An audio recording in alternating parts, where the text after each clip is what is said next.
everybody run down the table and do a quick introduction of yourself. I'm Phil Stortzum. I run a blog called Super Philip Central that started in June 5th, 2008. Since then, I've reviewed over 600 individual games, so I have my own hobbies too, so no worries. And yeah. All right.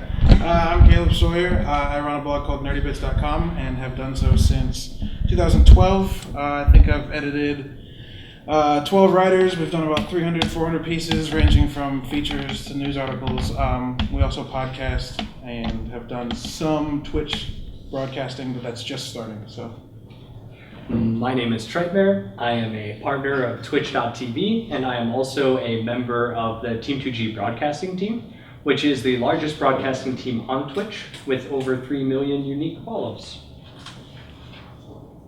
So we're all kind of small time, huh? So obviously, we're pretty lucky to have a very large panel of diversified and successful talent here. So I just want to thank all of you for coming. Are anybody of you travel from? Are you from St. Louis native or? Mm-hmm. Manchester. Yeah. South City. Oh. Ferguson. Oh. Okay. Well, actually, I was gonna say, I guess that makes me the furthest travel from Rockford, Illinois. Oh, So, wow. Yeah. That's. It's a place that you're welcome to leave. Yeah. It's great. I'm also living out in Portland right now. But why don't we go ahead and get down to brass tacks? Are you? Oh, okay. You're just smiling. Okay. So let's go ahead and get down to brass tacks. So what got you started or kind of inspired to do the projects that you're doing?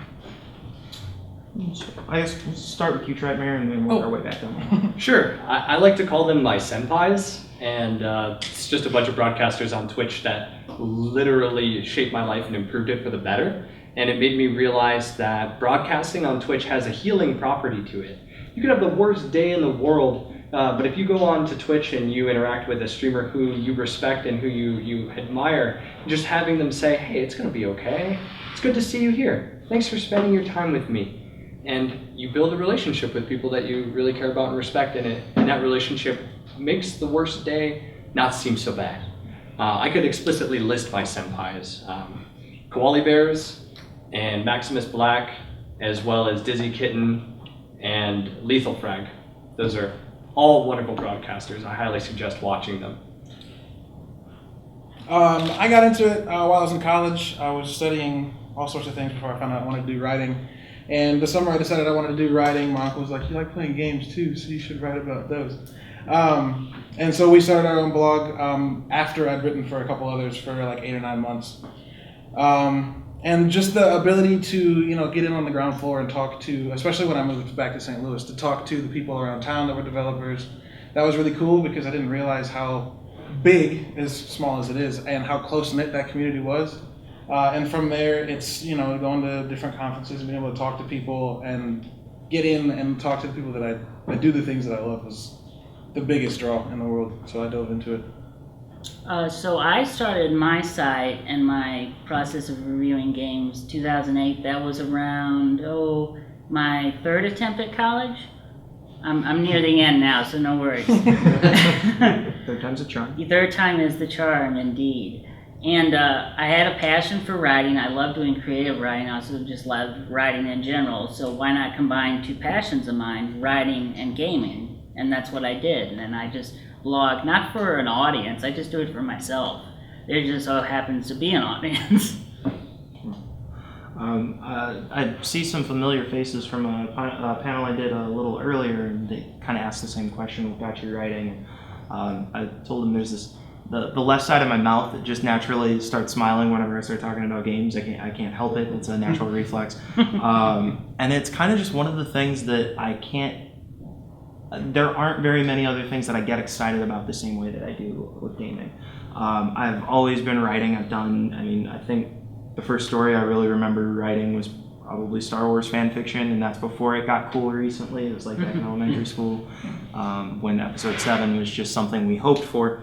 So, to me, it's always just been very natural that I've always liked talking about games. I've always wanted to tell other people about my opinions about games, and it just kind of the rest just sort of made sense. So, Let's kind of chain then to the next step of why do you create the content that you create? What is it about your particular craft, whether it's streaming, and we'll start with you with your particular reviews. Why did you decide to go into that form of medium, and why do you keep doing it? I like having a collection of my thoughts documented in one place. I don't know if it's sort of vain of me. It probably is, but we're not going to say that. Just so I have my own thoughts written down that I can look back upon. And by the way, when I reread my reviews, I basically just look at the pictures and look at the captions and go, that was a funny caption. Do you remember that one, Phil? Yes, I do, Phil.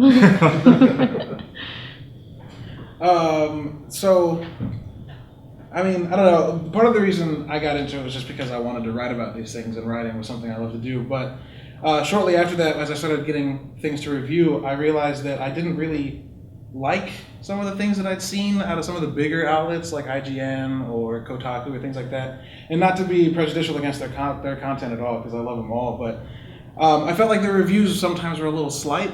Like they kind of gave them a score a little better than I thought they did. And that's not because I didn't think the games were great. It's just a 10-point scale. 5 is average, not 7.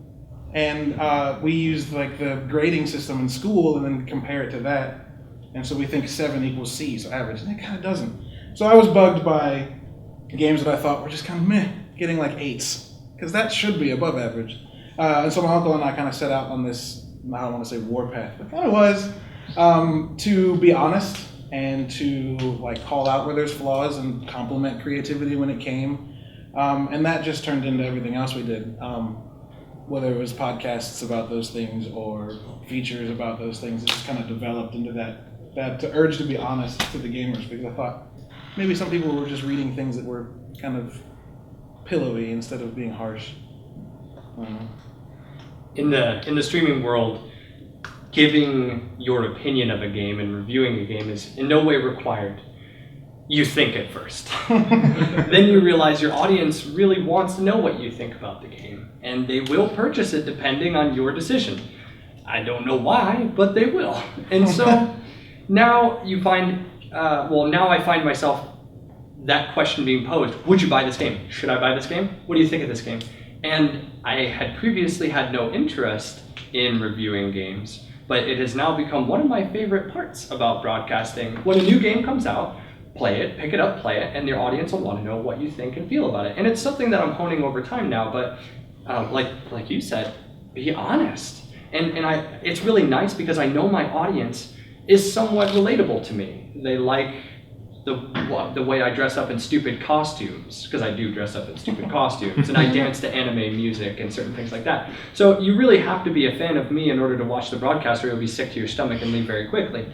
And it's that comfortable environment where honesty can thrive. And just like you said, the honesty in the review is important, because you're spending hard-earned money, and sometimes upwards of $60, $70 on that. So you don't want your audience to waste their money.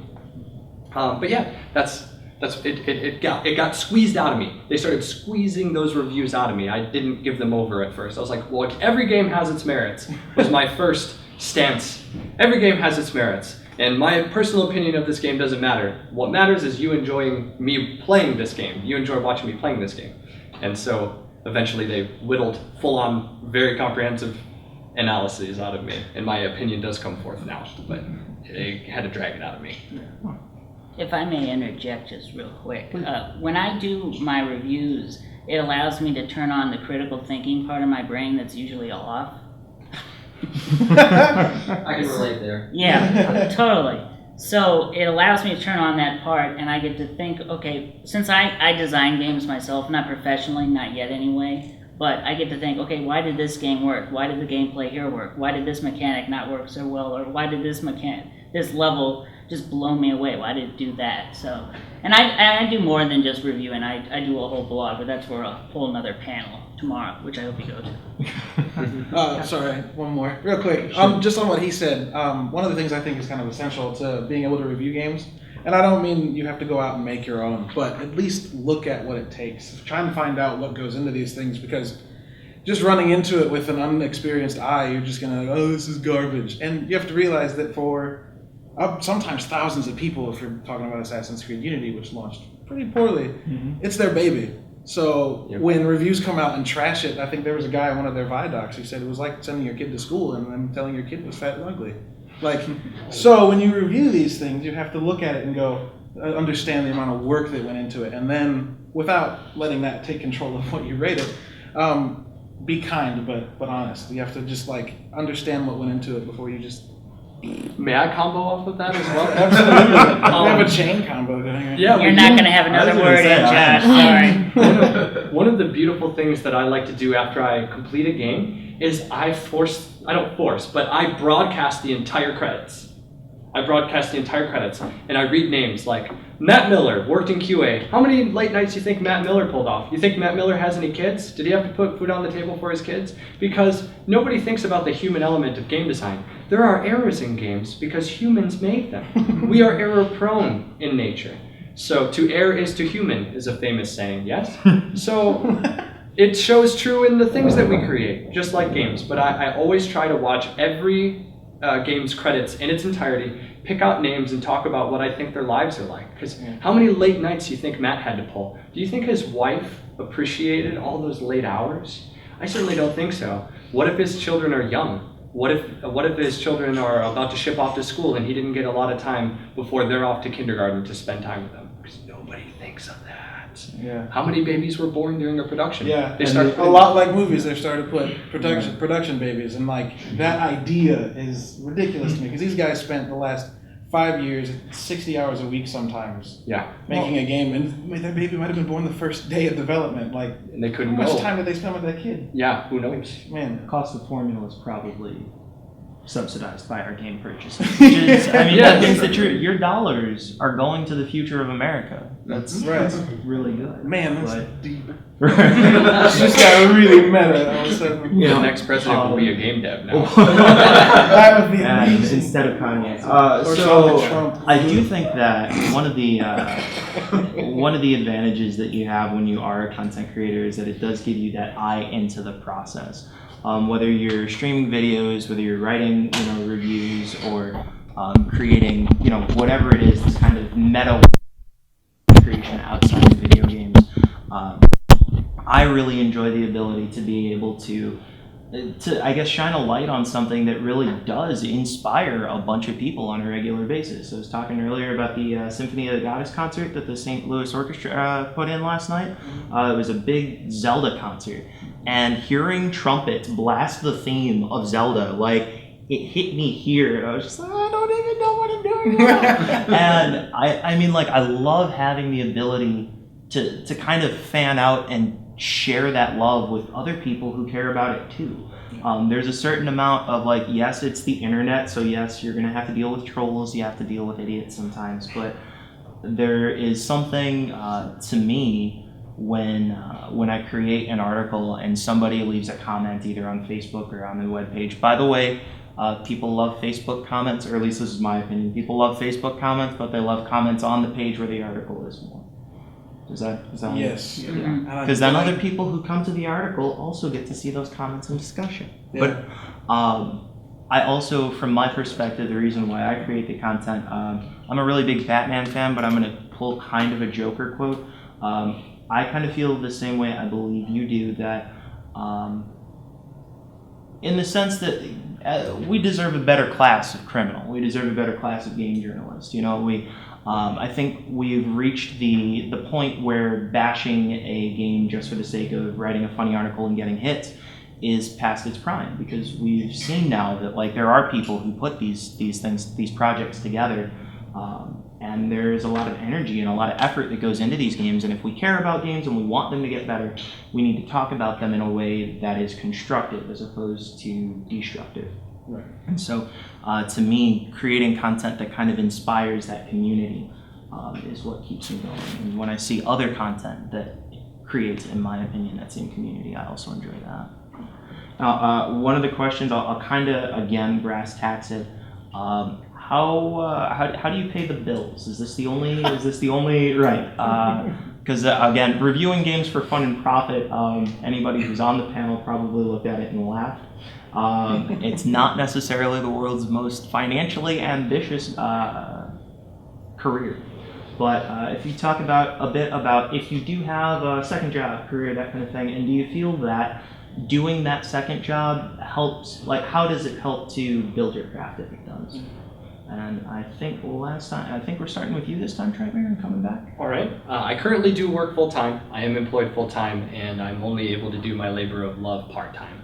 Though, that doesn't mean I'm not trying to leverage and do everything in my power to get to that point. But yeah, it is a long and a hard road. But to speak as to how my profession helps me analyze a game goes very, very well. I work in what is known as release management inside of software development. So if code moves at my particular company, all code must move through us.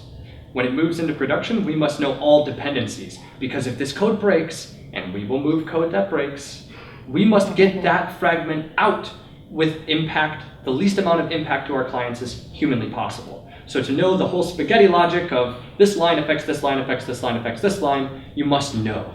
You must know. And it's a holistic approach to looking at code from almost an abstract, non-code perspective. And taking a look at something that has an intended use, but you have all of this metadata and abstraction on the thing that has its intended use, which is all used for something else, just moving it, is very interesting. And when you apply that to a game, you are able to see, well, this is a game, but look at all the things that are happening in this game, and think about the implication that the fact that this exists in the world. You know, like Hatoful Boyfriend. How does this affect how we form relationships with other people? Because it really is a series of questions. Does this Pigeon question? Yeah. And very shallow questions. And is this how we approach relationships? And we're like, what is this saying about how to approach a relationship? What is this saying about what we want to get out of a relationship? You know, and just, it's a game, but it's really posing all those questions right in your face, and you just gloss over them. Or you have your own answers that you apply to them, and it changes how you play the game. That's where the rubber meets the road. Yeah, anyway. Yeah, so I started this 3 years ago. So when I did that, I was in college. I worked part-time at GameStop, which was very helpful. And I worked in a movie theater, which was just nice because I was in college and didn't want to pay for movies. But once I graduated, I worked at Starbucks. And because of that, writing suffered because that job was the most taxing job I've ever had. And I've worked in kitchens before. But long story short, now I am a shifts manager or a senior game advisor, if you know the terminology, at GameStop. Yeah, and it's tremendously helpful for obvious reasons. I can check out games if I don't want to buy them. Most times I do want to buy them. And even with that being said, there are games that most people I'll see come in don't want to buy because, for instance, Syndicate, the new Assassin's Creed. A lot of people are really hurt about what happened with Unity. And like he said, like all of those things, when you're talking about all these lines of code, that one thing that messed up, imagine being that guy who looks at a 5-year developed game and going, wow, I've got to find out where that went wrong. And just like digging through this mess to find that line. But yeah, so working at GameStop, I have a really good opportunity to not only play these games, but the people that come in, I have a unique information data bank because I'm swimming in this stuff. So I can talk about stuff with people for 10, 15 minutes that I'm sure if they went to another GameStop, not to talk highly of our own, they wouldn't get that information just because I'm there, and it's a unique opportunity for me to kind of go, well, you should buy that because this, and talk them out of not doing something, or talk them into, it's the same thing, words. But yeah, I can talk people out of buying something or into buying something based on what I know. And for me, that's great because I can just kind of be an ear or be a mouth for those people to hear. When I got to the part of the title, Reviewing Games for Fun and Profit, I got to profit. I did a spit take, okay? I didn't have water in my mouth, okay? So I took a glass of water and then did it for comedic effect. I am unemployed currently, but that's because I'm going through college. So that's probably why I have so much time to review so many games. And also, I get review codes from some indie developers, so that's how I don't have to pay sometimes. But for the big games, since I'm not on Metacritic, then you have to pay for them because they don't care about you. just put it bluntly like that. And I don't have a complex, intelligent answer, so I'm just rambling. Yeah, I didn't even talk about profit. My blog makes no money. Yeah. So Squarespace is nice enough to make it $8 a year or something like that. So I don't know what it is, but it's $8 a month, not a year. That was dumb. That would have been nice. Though. Yeah, it would be really nice. Oh, you got my hopes up. I'm sorry. I'm sorry. Like I'm moving to Squarespace. I guess I forgot that profit part too. Yeah. I also do not profit. I do not take donations on my broadcast. I have a subscription program, but every penny gets reinvested back into the stream. And my stream has already accrued such a tremendous amount of debt in the somewhere to the tunes of tens of thousands of dollars at this point I've invested into it. Yeah. So it's going to take a real long time before I ever make it back in the black. Yeah. So, and I'm perfectly happy with that. I'm gonna jump in. Yeah, go for it. Combo Because breaker. I actually I'm kind of amalgamation. I love that word of the multiple experiences that we just talked about. Because I actually used to work for a healthcare IT company, working as a project manager and working closely with software developers and QA. So Yep. trying to make sure we know where everything is. Yep. I also worked as an assistant manager at a GameStop, and my blog does not make money. No. but I also am actually going into some self-invested unemployment because of a project I came off of to work on my craft. So I do identify with each of your experiences. One of the hard parts about going into, I would suggest that if you decide that you're going to go into this content, you need to do it for the love of the game. Yeah. Because Don't be discouraged if by this. no, I mean, let's also be realistic. PewDiePie does exist. There Yes. are other folks out there. There are ways to make money doing this. I actually donated my first $10 to a Twitch streamer a couple days ago. Shin Kaigen, if you follow Yes, him. I know him. He plays a game called Vainglory. It's a 3v3 touchscreen MOBA, which I really, really enjoy because the league community is hard for me, even though I'm in St. Louis and should be careful about talking about that. Anyway, but he was creating content that I enjoyed watching him play the game. I enjoyed seeing the people in the chat, and he was talking about the game in a way that was like informative to me, that I felt like I was learning about how to play the game later. Yes. And to me, I was like, that's worth my money. That's something that I care about. And those are the ways that I feel like we have to focus on content creation to make it a viable platform. Is that, I mean, if you want to try and come up with how do I bring in advertisers and advertising dollars, like that's one way to do the business. And it's been it's kind of shaped most of web development right now.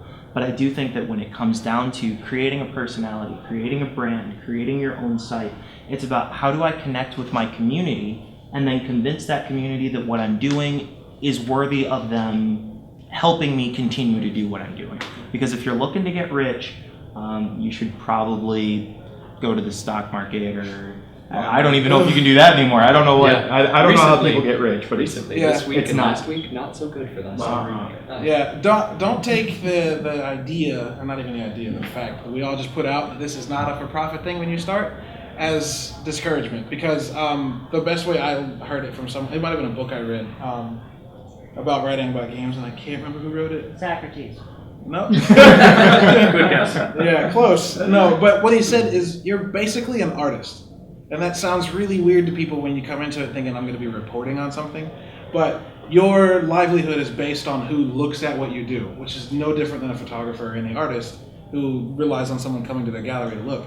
So when you write something, you're not going to have many people read it at first. And when I started Nerdy Bits, I had 3 people read a 2,000-word article. And I was like, but it's one of those things where if you keep doing it and you are good at it, and you don't even have to be especially good at it, but if you put your heart into it, people see that. And they'll keep coming back because they have someone they can relate to. 2 sayings. I think one of them, I haven't seen the movie, so I can't guarantee it, but if you build it, they will come. I think that's from a famous movie. Build the beams. Shame on you. Whoa! Shame on you. Something else you shouldn't Oh, say. I was going to say, apparently, right. I was going to say, I'm getting... Is it hot in here? Is it hot? Why aren't you people throwing tomatoes? I ate mine. The second one, and I talked about this earlier, but I don't remember who said it, but it was, you have to play empty bars before you play sold out arenas. And I think every single one of us have had that point where it's like, this is something I worked really hard on, and then it's like, well, mom read it. Like, you know, that's what moms are for. That's That is exactly what streaming is. When you start off streaming, you will have 0 viewers. You will have 0 viewers for months. So get very good at talking to yourself, because if you're in that habit of just talking for anyone to hear, when people start to hear, you'll get a critical mass. You'll get a critical mass. Text your friends. Hey, watch me play games. Yeah, have a buddy. It works. Nice. My Sometimes- son's a good conversationalist. Yeah. He's always there to listen. And actually, even just if you have a couple friends, like if you're live streaming or you do a video, like talk to a couple friends and be like, look, if you actually like what you just read, if you could leave a comment, I really appreciate that. Because if you've ever been to like a potluck or a party before and there's been a cake on the table and you're like, that cake looks so good, it's a lemon cake. I love lemon cake. So you're like, that's a great cake, but nobody's eaten a piece of it yet, and I don't want to be the guy who cuts the cake, because that's just, nobody wants to be that guy. Not for any reason, you just don't. Mhm. So if you can convince somebody like, hey, if you've got regulars, you can connect with those regulars, be like, don't be afraid to cut my cake. I invite you to cut my cake. Yeah. At the that's- same time, if you go to a potluck and you love something, find out who made it and say it was good. That too. Because we love that. Yes. When someone goes, hey, this article is great, I pee a little bit every time. So It's not true, don't think that. Yeah, keep- People in here are like, oh man. So Sorry. let's talk a little bit about. Actually, I want to come back to something that you were talking about, Trightmare. Though I'm going to have Caleb lead off because we've been hitting the side. Sure, yeah. You talked about how you had a concept of what your content was going to be. That you had this idea that, you know, my opinion of the game doesn't matter, and then you realized over time, actually, your opinion does matter, and now reviews have become a part of your process. Let's talk a bit about how your project started. More so, ways that you've tailored your work since then. How has your craft evolved? Yeah, so when I first started, I had no idea what I was going to do. I just knew I wanted to write about games. So the first couple articles were very like beep, beep, boop, beep, enter, and just kind of like, ooh, it's on a website. But then, like I said earlier, shortly after that, we kind of got into that idea of the honest review and we also made like short reviews, and because the website's Nerdy Bits, we wanted to think of this idea of, if you look at Game Informer and they've got a feature, you're reading a 10-page article about Halo 5.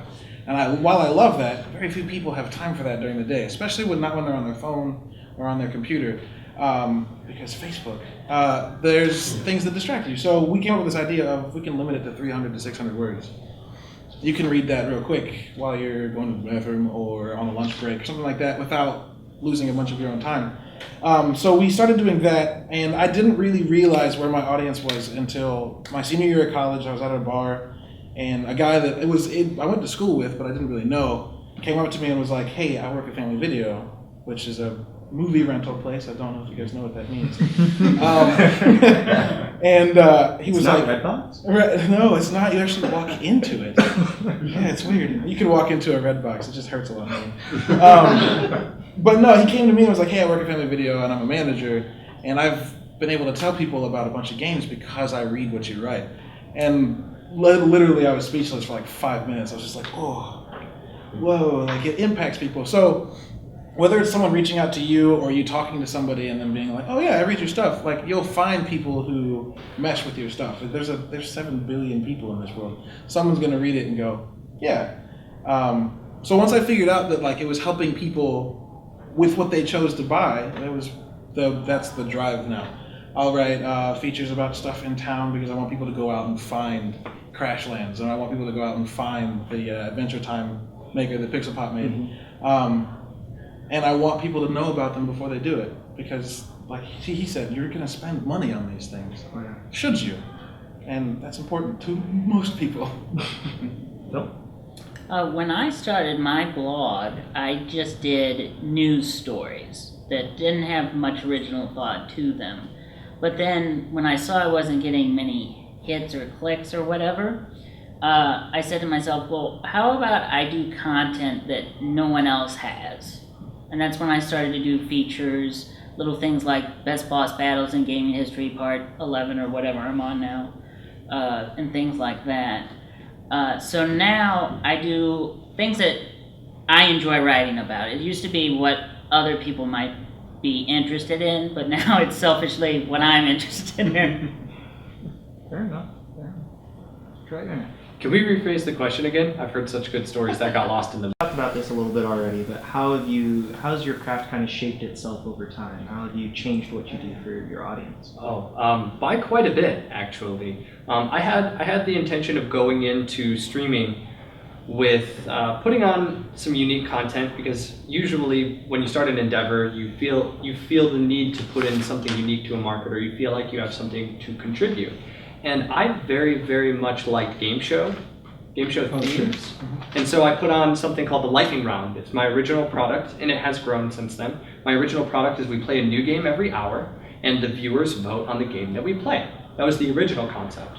Now it's run off of a bot that taps into the Steam API. So I have over 350 games on the Steam API, or on Steam, and then we use a random bot, a custom-coded random bot, to tap into the API using the games that I own, and it will pick a random tag.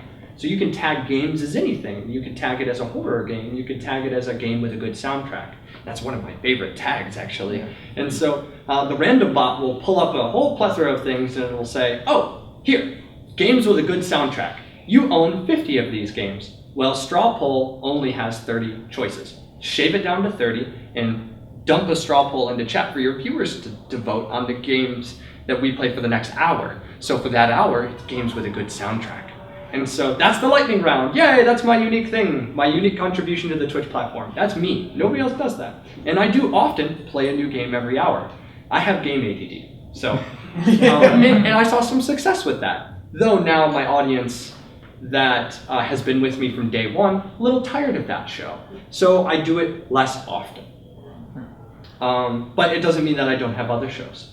And it has kept me thinking about how to do unique shows, mostly with game shows in mind, because Twitch should be a show. It should be a show. You're tuning into a channel on a station. You're, a station on a platform, the television, and you expect to see a show. It's not just me cursing at folks who beat me in a game, or it's not just watching a pro do his work with, just playing. So I tried to put on a show, and from there I started figuring, like, I look boring, and I would put on costumes sometimes, and now I wear a costume every time, for example. So the whole thing has changed since its inception, and it has to change in order to keep your audience engaged. So there will never be a moment that I stop changing. Even if one day I'm not wearing animal outfits, that's fine, and it's a fond memory. You know what I mean? I haven't done the animal outfit. I wore a Power Rangers costume for Halloween once. That's awesome. If I still fit it, maybe I would do that. Yes. I wore one because I rocked hardcore in it and it was Christmas. Well, why not? Why not? Here's the thing. I'm a person of gimmicks. If you put Buzz Lightyear on a product, it's purchased by me. I love that stuff. So instantly, my gimmicky mind is like, why don't you give us all Power Ranger suits and we could be the game reviewers or the game rangers. Bow, bow, bow, bow, bow. You watch us review games really quick. It sucks! No FOV slider! The Power Up Rangers. See? He's taking notes Already. Is this a make bit? it? I was gonna say, I was like, don't mind me taking notes over here. No. Yeah. I think for me, my background in college, I was an English major, and I really, see, it works when you want to do things that aren't Teaching? Yeah, it does sometimes. For me, I really care about games and like the story and the kind of the emotion and the characters that go into creating these massive universes. Life is Strange has been one of my big favorites lately because of yes, I want to see how the game progresses, but I feel like all the characters in this story have lives of their own, and I feel encouraged to explore the game universe, not because I'm achievement hunting, though I'm achievement hunting, but because I really care about the world that's been set up here. Also, as somebody who doesn't look it but is 27, there are a number of things about there are a number of things about going to school today, like going to school with cameras all around you and stuff like that, like people who can take videos. I just didn't think about it until I played the game, and I was just like, my high school was not like that at all. And so gaming has this ability to put you in a situation to teach you about something that you wouldn't have known about before, and you don't have to pick up a textbook that says learning about being a high schooler in 2015. And so that's what I really enjoy about it. And as I realized that, and this has been more tailoring to me than tailoring to my audience, as I realized that that's really been my edge. That's what gets me excited about content, and that's what convinces me to create more compelling content. That's what's kind of shifted my focus in the ways that I've created content. And the community has kind of responded in turn. There are some folks who are looking for something that's a little less academic, and that's okay, but we've also gotten some folks who are a little more into it too, and that's important as well. Yeah, that was definitely one of the things that changed the way I wrote. I listened to a podcast by Nerdist that had Michael Ironside on it. And he was talking about, if you don't know who that is, he was Sam Fisher in Splinter Cell, and he was the bad guy in Free Willy. I don't know why I remember that. But he talked about cinema in the way that I play games, and that's that when he goes to the theater, the most convincing ones, the ones with the good stories and the good characters, he feels like he's looking through a window at something he shouldn't be watching. He's like there and witnessing something that ordinarily we wouldn't have an opportunity to witness, like going through a high school in a time that you didn't. Or my favorite games are the Mass Effect games. Well, some of them, for the story-wise. Mass Effect 2 and 3, like, I learned how to, like, solve genocidal problems and unite billions of people and species to do something. And, like, none of us in here are going to do that. I'm sorry. Like, it's just not going to happen in our lifetime. But it's just because we don't have mass relays. Right. And they blew them all up, so we're never going to. Reaper's landing in the background, by the way. Yeah. Blowing people down with lasers, right? I'd love for that to not happen. Yeah. Yes. Only is that droning, Yeah. markers that it does whenever they Speaking show of up. sound effects, man. Oh my god. Yeah. No, but it's that ability to play something and experience something different and telling people about that. Like, you get to play something and get to do something that you'll never be able to do, whether it's killing dragons or flying spaceships. That's great. Well, I know we've jumped around the board a little bit, but I think this would be a really awesome opportunity. We've got a few minutes left to take some questions from the audience. Oh yeah. So if anybody has something they would like to ask our panel, we'll start right here. Yeah, this kind of ties into what Caleb said earlier about brevity. Like I've never reviewed a game before, but I imagine it's a pretty subjective thing. Do you think it's worth the time or worth the words or whatever to lay out your preferences before you go into a review? For me, it depends. Because, like, I've reviewed Call of Duty games, and I'm sorry if anyone's offended by this. I'm not a huge fan. Yeah. And so when I gave Advanced Warfare, the last one, like a 6, I got some hate mail. Because I was like, dude, it's the same thing, and the story was cliche. But I don't know. I didn't say... No, I did. I totally did. I totally detailed that, like, I really don't like these games. Sometimes yes, sometimes no, and it's really up to you and the situation, because there's times where, what's another game I've played that I don't, like I've played Madden, the new Madden. I don't play football games. If I play a sports game, it's baseball or soccer. So I went into it with oh man, FIFA.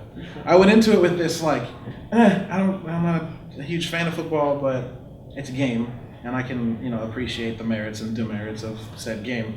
It really just depends. Sometimes qualifying yourself as not being a frequent and steadfast buyer is important, because if you're going to destroy a game because you hate it, it's nice for people to know he doesn't really play it that much, or he doesn't like them anyway, so they can read a couple more. You don't want someone taking your word 100% if you're already upset to not like it. I don't know, that's my take. Be consistent with that, though, because your views will change over time. So if you make a habit of doing it, continue to do so, just in case. How have all of you gotten? Let me start over. How have people reacted when they've learned that you work out of St. Louis, or in your case, maybe Rockford? Oh well, in my case, actually, nobody actually ever knows where I'm working out of. My pay the bills job is I work as a contractor, and I sometimes I'm in Portland, I'm sometimes in Illinois, that kind of thing. I will say though, I was living over on the other side of the river in Alton for a little while, and you do get these kind of laughs where people are just like, well, why are you there?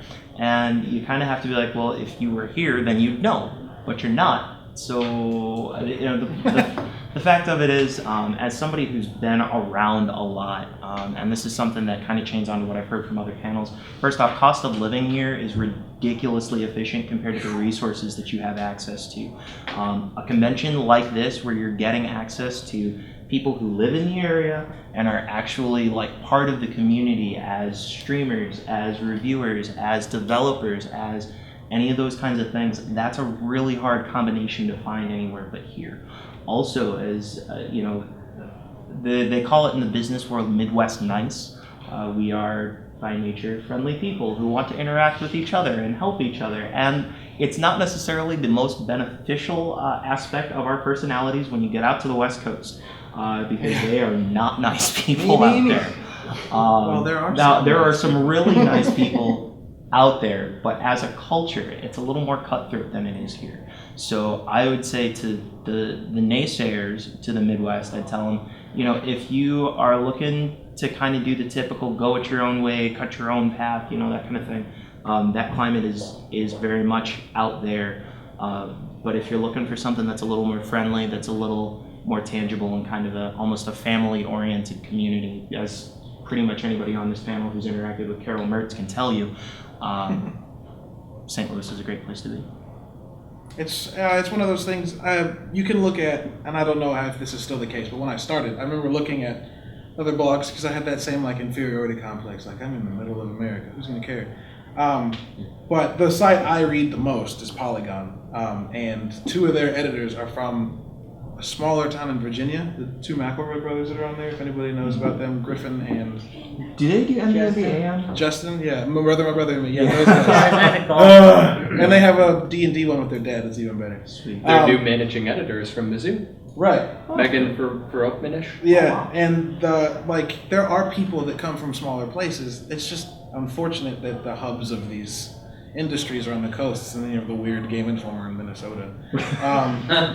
But the reactions are generally good because we have that Midwest nice kind of thing. And part of the reason I started is when you have these guys on the coasts writing, they've got that mentality of living on the coast. So there's more, I don't want to say brutality, but they're definitely a little sharper sometimes. And their opinions might not jive with people that live here in the Midwest. So when I was writing and people were reading it, they took it as a comfort that I live where they live and I talk like they talk and I think like they think.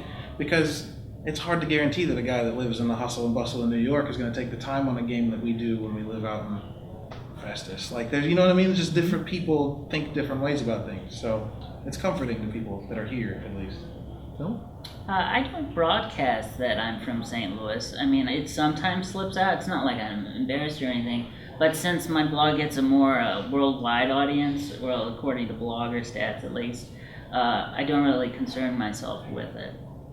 Try that. I do broadcast where I live, and I do broadcast specifically St. Louis area often, and I even broadcast Ferguson because it opened a very, I feel like, more experiential dialogue to the Ferguson events, and it's a conversation that everybody needs to have. Why is this happening? What did you see when you were there? What do you feel about the news reports that we've been hearing? And it's just a conversation that should happen. And I just re-signed my lease. I'm not leaving Ferguson. I don't dislike living there. And, that's it. And that's all you need to know, really. And, if you want, I've been doxxed. So people know exactly where I live and they have my cell phone number, for goodness sake. So if you want to come visit me in my neck of the woods, feel free. I don't know how you're going to feel about what you see when you go to see my neck of the woods, but that's entirely your situation. Yeah. That's your situation to deal with, not mine. I like what I see when I drive around my neighborhood. Right. So it's fine by me. I broadcast where I live. I'm proud of that. And I'm not even from here. I'm from Detroit.